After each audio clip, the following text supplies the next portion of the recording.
Assalamualaikum warahmatullahi wabarakatuh.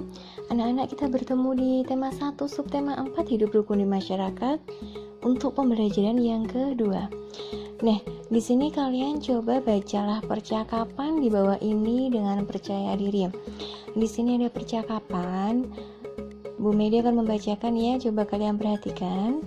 Guru akan menentukan siapa yang menjadi Udin, Badu, dan Edo. Udin berkata, coba lihat, got menjadi bau dan kotor karena banyak sampah. Nah, jadi di sini dari Udin ya, Udin berkata, coba lihat itu got menjadi bau dan kotor karena banyak sampah. Kemudian Edo menjawab, wah iya, airnya juga tergenang. Nah, kemudian di sini Udin kembali menjawab atau bertanya ya, bagaimana jika hari Minggu kita bergotong royong membersihkan got? Kemudian Badu menanggapi, membersihkan got? Aku tidak mau ah, got kan kotor dan bau. Itu kata Badu. Kemudian Edo, kalau Edo gini, aku kurang setuju Din.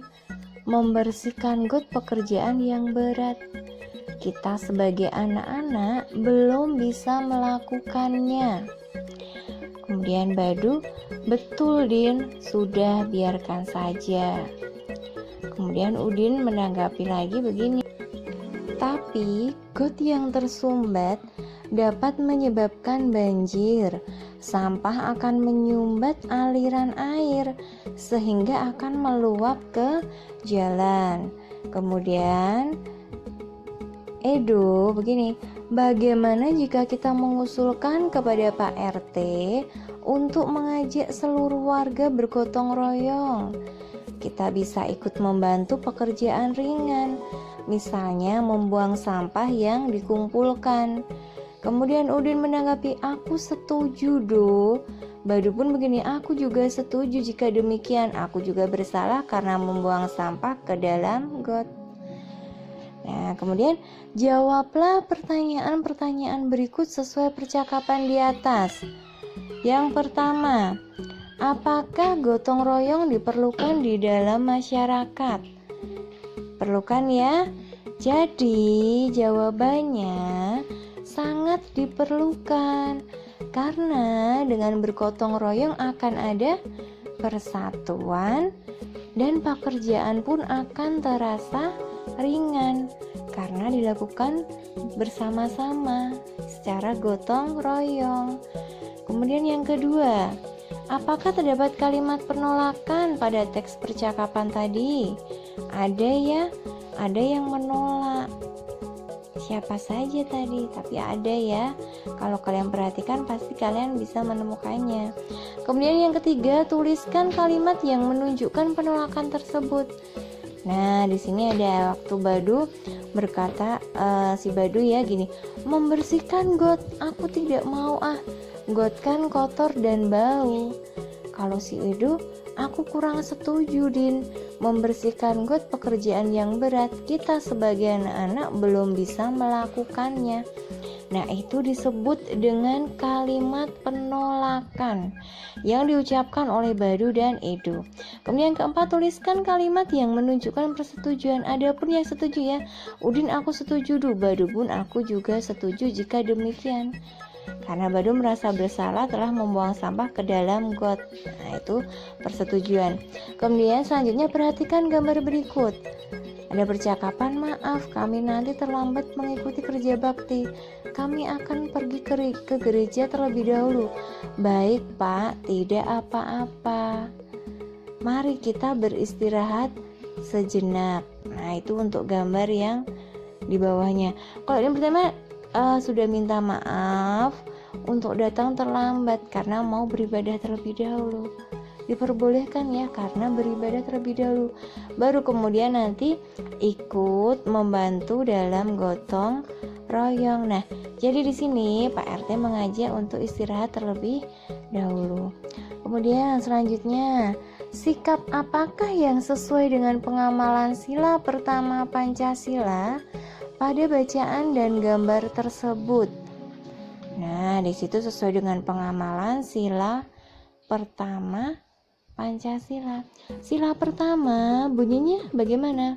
Ketuhanan yang Maha Esa. Berarti sesuai dengan ketuhanan.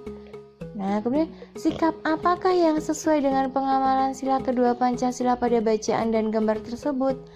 Nah, kalau kedua itu, gambar kedua itu adalah pengamalan sila kedua.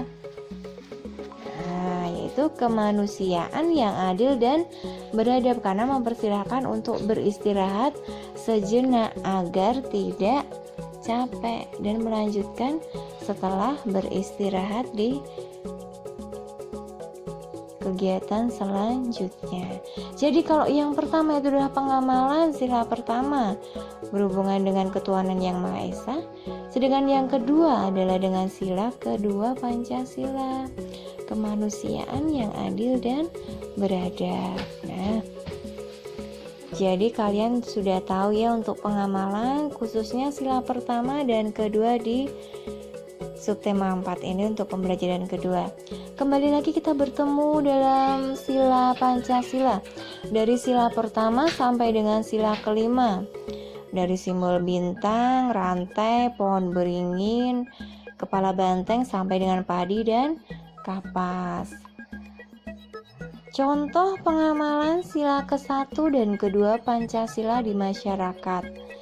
Nah, untuk sila pertama ketuhanan yang Maha Esa dengan simbol bintang, yang pengamalannya di masyarakat ya, seperti melaksanakan ibadah sesuai agama masing-masing, memberi kesempatan dan menghormati tetangga untuk melaksanakan ibadah, menjaga kerukunan dengan tetangga walaupun berbeda agama, kemudian ikut menjaga keamanan rumah ibadah yang sedang merayakan hari besarnya. Nah, itu pengamalan sila ke-1 khususnya di masyarakat. Kemudian kalau untuk sila kedua dengan simbol rantai, pengamalan sila kedua di masyarakat, yang pertama menyapa tetangga saat berpapasan, memberi bantuan kepada orang yang membutuhkan bantuan, menolong sesama, dan menjenguk tetangga yang sakit. Nah, itu beberapa pengamalan sila ke-1 dan kedua Pancasila khususnya di masyarakat. Nah, anak-anak, ini untuk pembelajaran kedua subtema 4 ya. Bertemu kembali nanti di pembelajaran ketiga. Selamat belajar. Wassalamualaikum warahmatullahi wabarakatuh.